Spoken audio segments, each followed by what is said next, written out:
al-aradiyah wal jilmiyah. Tidak sifat di dalam hal ini sifat makhluk. Al-aradiyah itu membutuhkan al-mahal, al-jilmiyah membutuhkan al-mukhassis. Apa itu al-aradiyah? Al-aradiyah itu sifat-sifat yang menempel kepada benda, kepada al-jirim tadi, kepada substansinya, kepada al-jawharnya. Itu al-aradiyah. Apa yang sifat-sifatnya? Yaitu yang bergerak, yang bertambah, yang berawal, ya, yang berakhir, itu adalah al-aradiyah. Yang berwarna, yang tinggi, yang tebal, yang tipis, itu adalah sifat-sifat aradiyah. Dia pasti menempel kepada satu benda, kepada namanya al-jirim. Ya, al-jirim itu butuh apa? Al-mukhassis, penentunya. Atau al-mukhassis itu penentunya apa? Penentunya diantaranya adalah ruangan. Dia butuh yang namanya ruang, ya, space, ya, itu adalah benda. Space itu kita bisa tahu, space itu, ruangan itu tidak akan kita ketahui kalau tidak ada yang namanya al-jirim, tidak ada yang namanya benda, tidak ada yang namanya al-jisim. Dan kita akan baca mengenai apa itu al-jirim dan apa itu namanya al-jisim. Itu semua melekat kepada yang namanya makhluk, dan itu yang namanya al-hadith atau al-hawadith. Allah mukhalafatu lil hawadith. Allah itu sifatnya pasti berbeda dengan makhluknya. Itu harus kita yakini, ya.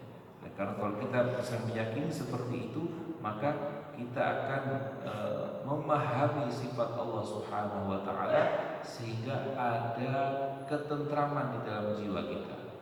Kita ini hidup ini butuh yang namanya mutmain, itminan, ya. Butuh yang namanya ketenangan. Bukan kebahagiaan, kebahagiaan atau kesenangan, bukan. Kesenangan itu dibutuhkan oleh manusia. Tapi kesenangan itu kalau kita menjadikan barometer ketenangan hidup kita tidak akan tenang dengan kesenangan. Kenapa? Kesenangan itu ada waktunya, ada batasnya. Sekarang saya senang, nantinya kita akan sedih, pasti itu. Sekarang kita bisa tertawa, nantinya kita akan menangis. Itu akan pasti terjadi kepada yang namanya manusia, kepada makhluk, khususnya kepada manusia kita ini yang mendapatkan satu hukum dari Allah Subhanahu wa taala. Kita berada di dalam satu koridor hukum Allah Subhanahu wa taala. Kemudian wa mimma yata'allaq bil qidam qaulu ba'dhum man qala sabaqallahu khalqallah bi zamani laisa lahu tanahi. Kita akan membahas mengenai di dalam beberapa bait-bait di sini, ya.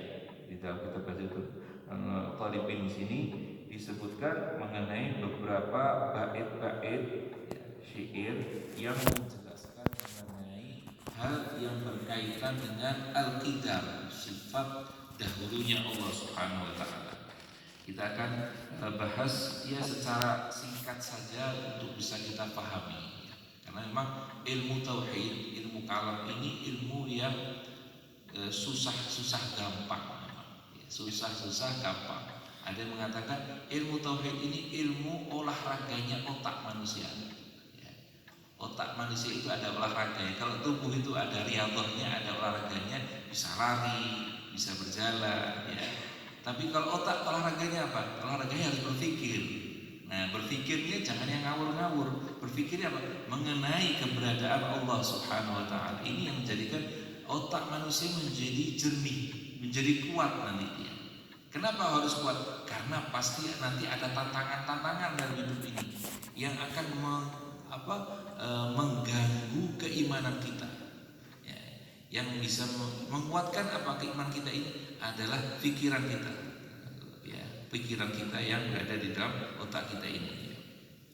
Nah, di antaranya adalah seperti ini mengenai daripada sifat qidam Allah yang berkaitan dengan waktu. Nah, terkadang manusia itu kita ini